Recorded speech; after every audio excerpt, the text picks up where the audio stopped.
ಈಗಾಗಲೇ ನಾನು ಹೇಳಿದ್ದೀನಿ. ಈಗ ಅದಾನಿ ಅವರು ಸಾಕಷ್ಟು ಕೆಲಸಗಳು ನಮ್ಮ ರಾಜ್ಯದಲ್ಲಿ ಮಾಡ್ತಾ ಇದ್ದಾರೆ. ಇಲ್ಲಿ ಅದಾನಿ ಪವರ್ದಿದೆ, ಅದಾನಿ ಸಿಮೆಂಟ್ಸ್ದಿದೆ, ಒಂದೆರಡು ಏರ್ಪೋರ್ಟು ಅವರೇ ನಡೆಸ್ತಾ ಇದ್ದಾರೆ. ನಮ್ಮ ಆಕ್ಷೇಪ ಏನು ಅಂದರೆ ಕೇಂದ್ರ ಸರ್ಕಾರದ ನೀತಿಗಳೇನಿದೆ ಅದು ಬರೀ ಇಬ್ಬರು ಉದ್ಯಮಿಗಳಿಗೆ ಬೆನಿಫಿಟ್ ಮಾಡೋಂಗೆ ಆಗ್ತಾ ಇದೆ ಹೊರತು ಈಕ್ವಲ್ ಕಾಂಪಿಟೇಷನ್ ಇಲ್ಲ ಅಂತ ಹೇಳ್ತಾರೆ. ಈಗ ಅದಾನಿ ಅವರು ಇಲ್ಲಿ ಬಂದು ಕೆಲವು ಪ್ರಾಜೆಕ್ಟ್ಗಳಿಗೆ L1 ಇದ್ದಾರೆ, ಪಾರದರ್ಶಕವಾಗಿ ಟೆಂಡರ್ ಆಗಿರೋದು.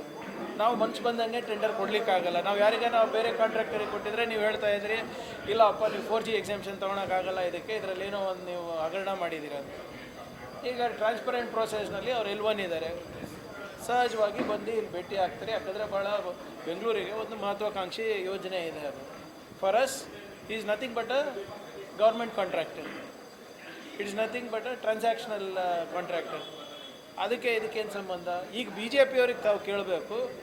ಈಗ ಅದಾನಿಗೆ ಸಿಕ್ಕಿದೆ ಅಲ್ಲ ಕಾಂಟ್ರಾಕ್ಟು, ಈಗ ಟನಲ್ ರೋಡ್ ಬೇಕಾಗಿದೆಯಾ ಬೇಕಾಗಿಲ್ಲ ಅಂತ ಅವ್ರಿಗೆ ಕೇಳಬೇಕಲ್ಲ ತಾವು. ವಿ ಆರ್ ವೆರಿ ಕ್ಲಿಯರ್, ಇದು ಮಹತ್ವಾಕಾಂಕ್ಷಿ ಯೋಜನೆ ಬೆಂಗಳೂರಿಗಿದೆ, ನಮ್ಮ ರಾಜ್ಯಕ್ಕಿದೆ.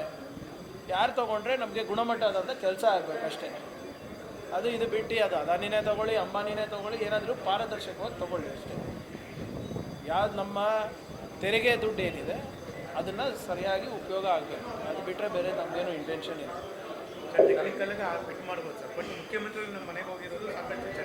ಈಗ ಮನೆ ನೋಡಿ, ಈಗ ಮನೆಗೆ ಬಂದಾಗ ನಾವು ಏನು ಹೇಳೋಕ್ಕಾಗ್ತದೆ? ಈಗ ನೀವು ನಾನು ನಿಮ್ಮ ಮನೆಗೆ ಬರ್ತೀನಿ ಅಂತ ಹೇಳ್ತೀನಿ, ಬೇಡ ಅಂತೀರಾ ನೀವು? ಅದು ಬೇರೆ.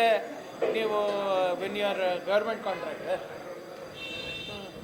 ಈಗ ನಿನ್ನೆ ನೋಡಿದೆ, ಕೆಲವು ಜನ ಹೇಳ್ತಾಯಿದ್ರು ಮನೆಗೆ ಯಾಕೆ ಆಫೀಸಿಗೆ ಕರಿಬೋದು. ನಿನ್ನೆ ಸಂಡೇ ಇತ್ತಲ್ಲಪ್ಪ, ನಿನ್ನೆ ರಜೆ ಇತ್ತು, ಮೊನ್ನೆ ರಜೆ ಇತ್ತು.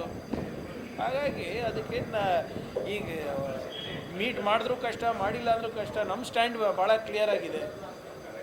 ನಮ್ಮ ದೇಶದಲ್ಲಿ ಮೊನೋಪಲಿ ನಡೀತಾ ಇದೆ ಇಬ್ಬರು ಉದ್ಯಮಿಗಳದು. ಕೇಂದ್ರ ಸರ್ಕಾರದ ನೀತಿಗಳನ್ನು, ಯೋಜನೆಗಳನ್ನು ತಿರ್ಚಿ ಅವರಿಗೆ ಅನುಕೂಲ ಮಾಡಿಕೊಡ್ತಾ ಇದ್ದಾರೆ. ಕರ್ನಾಟಕ ರಾಜ್ಯದಲ್ಲಿ